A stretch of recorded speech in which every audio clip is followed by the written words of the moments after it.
We had yet another question in our Facebook group which I find interesting and something I should address. So this video is going to be about how you can fill your TUHH or in general any kind of curricular analysis forms, because the thing is many students don't understand like the ECTS equivalence and the Indian credits or the credits from whatever country you are from. So let me explain you about this in this video, and we'll go to the screen and there we're going to discuss the further things. Take you to the group first. So the question was, Taranjit is not able to understand that if he's calculating without considering the self-study hours, then he is lacking in some subjects. So in general, you will have three types of transcripts. First one is when you have in general just the marks written and you don't have any contact hours written or anything like that.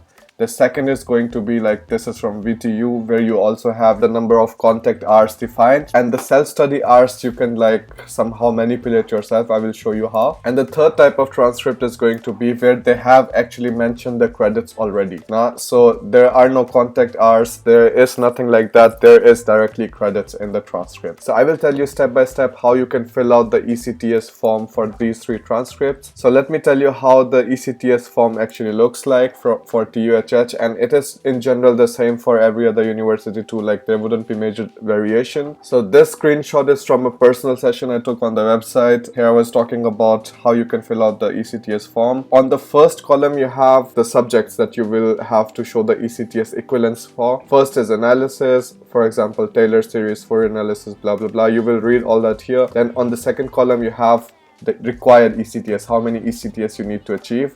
In the third one you have how many credits or hours did you accomplish in your own studies. So the students who don't have any credits mentioned in their transcripts, they will write the number of hours, and the students who have credits, they will write the credits directly. So here's the fourth column with explanation, where you have to write the names of the subject. The same goes for the complete form. So here's the second part of the screenshot, and then here's the third part, and in the end you have to mention how many credits did you receive, or how many hours of study have you achieved, and what was the regular study duration and stuff. So these are already general things, but let me take you now how you are going to fill out the form. I uploaded the spreadsheet, the filled out spreadsheet once, and I think you can use it for help, but if it's not possible I will put up the link for the Google Drive in the video description. Akhil is also right, I already talked about this topic in the live session video. I mean the people who joined, they know about it. And here is a comment where Uday Segal is saying, I have to mention them in ECTS. Yes, the credits mentioned in the syllabus in the end, that is what you have to like write in the TUHH ECTS form. In general, it doesn't matter,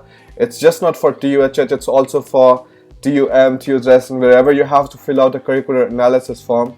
For all of those you need to fill out according to this, what I'm going to show you here. So again, this is also for MEM. This is from a TUHH student whose name is Ajit, and I took it from our group. I really like how he filled out the whole ECTS form, because this is really smart. Many students, they just see, okay, analysis thing, so it can only come in mathematics. Yeah, okay, it comes in mathematics, but it can also come in some subject like operation research. All these three things are good because he is able to show that he has accomplished all of those subjects. And rather I would even put some more units achieved too, because if one mathematics subject is 4 credits, then I would even put 16 credits here, but it doesn't matter, you just have to show you have the required ECTS. Now let's come to the statics part, because this is interesting. So he has shown that he has studied statics in applied mechanics, in mechanical engineering science CP1, and then CP1 again some physics. Okay, so the main point is, if you are not accomplishing the number of ECTS required through the subjects which are mentioned in the transcript, you know, like for example, the most basic understanding of somebody who's writing something like maths or analysis, he will just write maths in front of it, okay? But even if you don't have enough ECTS in maths, for example, you just have 2 courses like me, and in the end you will just have 8 ECTS here, then try to find out some other subjects, like write something like maybe theory of structures, because this is something that we studied in our university in civil engineering. And also you can then write something like structural analysis, just in case, you know, you're still missing out the points. So the thing is, you just need to show them that you actually have studied these things. So in case you're lacking some points, then you can also add some additional subjects in front of it. It is not a big issue, you just have to show them that, okay, every single subject that they are asking for, you have already studied. Now this will be very easy to do for people who have normal transcript like these, where the credits are already written. Now the students who don't have any kind kind of credits mentioned in their transcript, they have some transcript like this, then they have to figure out how many hours did they study in the university, how many hours per week. In case you guys don't know, one ECTS is 25 to 30 hours of workload, and this is also mentioned on the Göttingen website. You can just take a look there. And this does not mean contact hours. This means contact hours like the time in the lectures plus what you're going to study at home. So for the students who have a general, like a really old transcript like this, what you're going to fill out here is the number of hours that you studied the subject. Now to check yourself if the number of hours that you studied is actually what they're asking for, you can come to my website. Here you can go to the ECTS calculator. You can write here what is the number of hours that you spent in lectures. So maybe it's around 5 hours. How many time did you spend in self-study?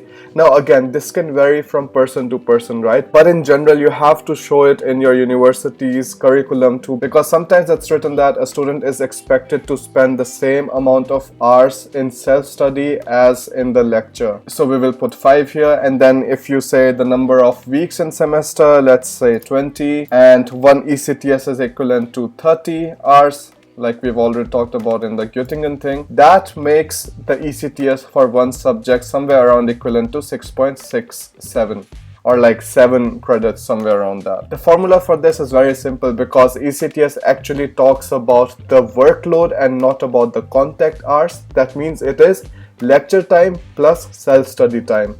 Then you multiply it with the number of weeks and you divide it by the total hours per ECTS, and then in the end you have your ECTS for one subject. So for the students who don't have anything mentioned in the transcript, they have to put hours here, and I will advise you to get a letter from the university which says something like, you know, per subject the students are supposed to spend this many hours in lecture and this many hours in self-study, in case your syllabus or whatever transcript you have doesn't mention that, because that is really important.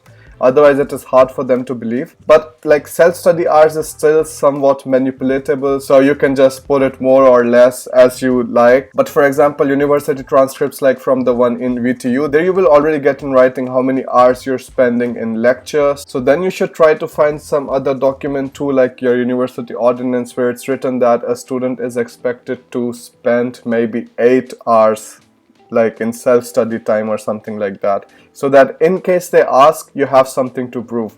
But as long as they don't ask anything, you know, these transcripts are fine. You can just add the number of self-study hours itself, because I mean, everybody knows many a times we spend just like 20-30 hours in studying for exam, you know, like the last night fight. But you don't want to mention that for sure, so you can like increase the self-study hours and then you can try to show the equivalence here. So this was it, guys. I like it that you have already tried to figure out everything in the group, like most of you have figured it out, and also with this screenshots and stuff. Nice work.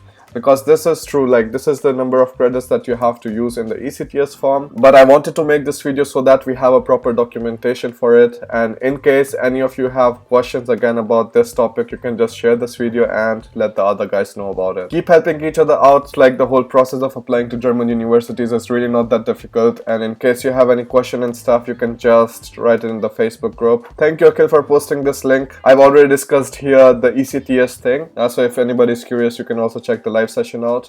Well, if you like this video clarified for you the situation a bit, then please subscribe, share it with your friends. I think most of the viewers will be subscribers already, but still, like, share it with your friends, because I think, again, many of them don't know about this. The vlogs are getting late because I don't want to put out a half-baked thing, and anybody who is new to the channel, you can always join our Facebook group and discuss with the other students there, because it is really not possible for me to answer to every single question, and that's why we have the group. So do that, subscribe to the channel, follow me on Instagram if you haven't yet, and I'll see you in the next video.